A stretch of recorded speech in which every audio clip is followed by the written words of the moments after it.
I think the first step is we need to narrow down exactly whom do you want to coach to. It's called your target audience.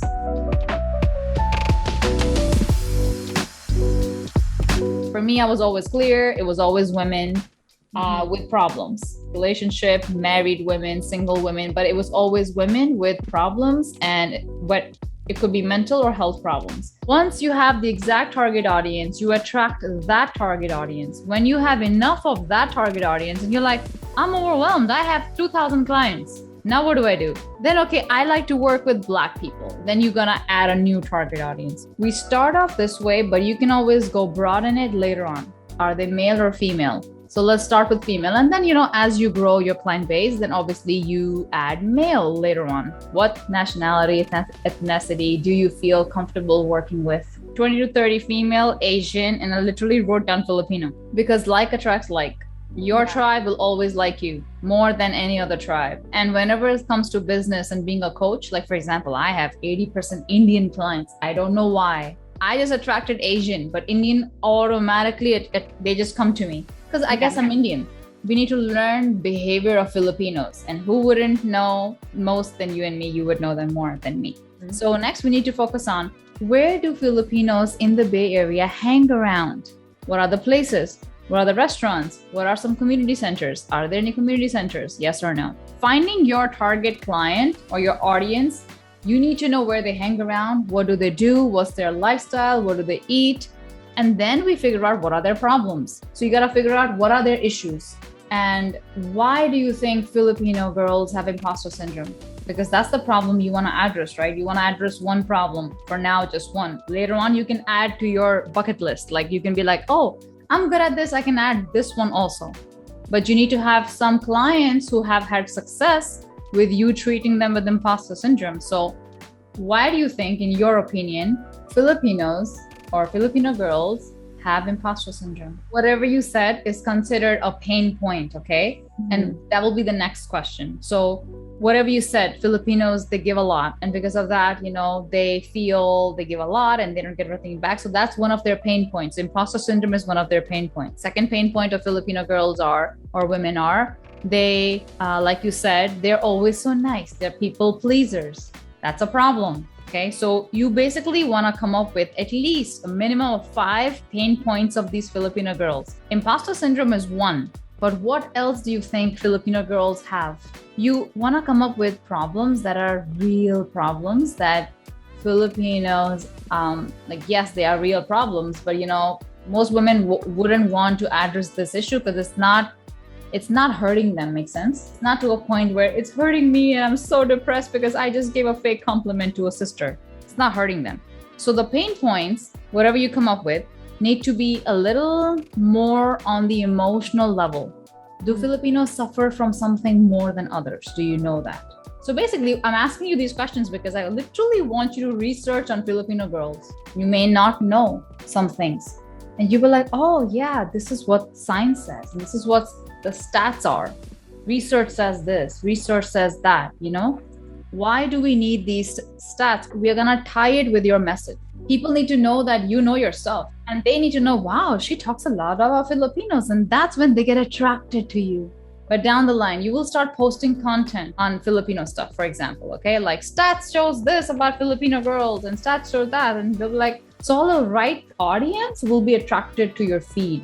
And whatever problems they have, then we're gonna tie it with the current, wherever they are now. Like these girls are working at corporates, or they are college students, but now they cannot find a job. They cannot find a job because they have imposter syndrome. Once we know where they are working at, we are basically going to follow these groups with all Filipinos. And then we are going to talk about what issues Filipinos are having. They like you, they like your comment, they like your stuff, and that's when they follow you, they build a relationship with you. This is all gonna be through social media. They start following you, and then they will become your clients. So here is the first thing. You don't need to know the how. The how will come to you. All you need to know is, here is my target audience, I'm gonna help them with this stuff, and the how is gonna come to me. And here is how you boost your confidence. You do it a number of times for free. All your friends that you have coached or just, they call you because they call you a coach, just get a quick testimonial on video. Why? We need that for your website. And be like, all right, what was the number one thing I helped you with? So let's say one Filipino girl was relationship. You coached her on that. Yeah. Only specifically say, so before you told me about your boyfriend and blah, blah, blah. So what really happened and how did I help you? So that testimonial can be your relationship testimonial.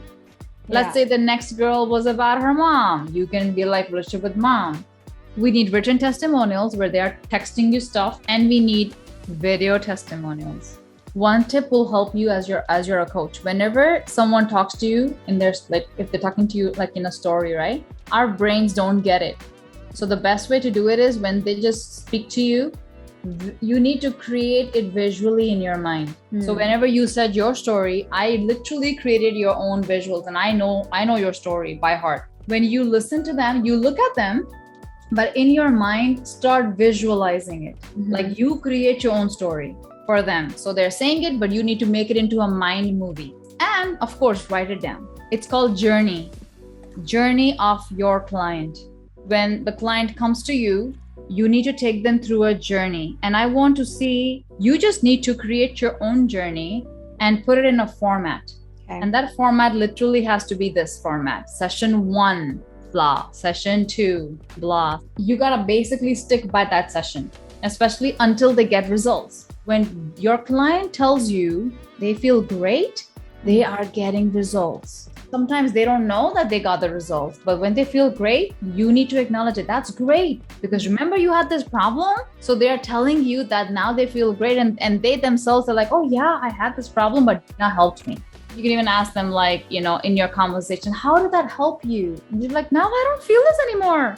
I feel, and so then he or she is feeling good. That's their results, okay? You basically want to take them through your own journey, your framework. That's gonna be, and you will just basically 95% of the time stick by that framework. But in that 95% of the times, there will be days that your client will feel off, will have some other issues that you have to always address first, like how we did it with you. You would have some other issues that were in your head, you couldn't focus, we had to address that first. Then we go back to our original framework. And if we do this framework again and again and again with every client, it gets registered in your own head. You know exactly what to do, how to start the client, what's the next step. It becomes you get so used to your own methodology. And then when your framework becomes bigger, it will convert it to weeks. For example, if you have an imposter syndrome client, how many weeks do you think she needs? Based on the framework, well, I know you don't have the answer because you haven't created your own framework yet. So when you create your own framework, like you'll be like, okay, first, session 1, hearing her story.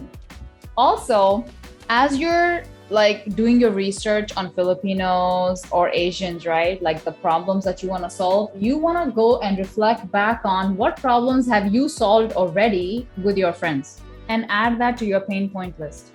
Because maybe you've already solved this one problem and you already know how to do it. I'll give you examples.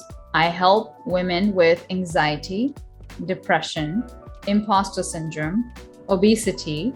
These are all the pain points. And of course, relationship problems, singles, having problems in dating. So the more the pain points, the better. Of course, we're going to tweak your framework. Your framework is just however it's starting, it's not going to end that way. Right. We'll finalize your framework. So then you'll be very confident. By the time it's done, you'll be like, oh, okay, I know what to do. And then you just have to coach.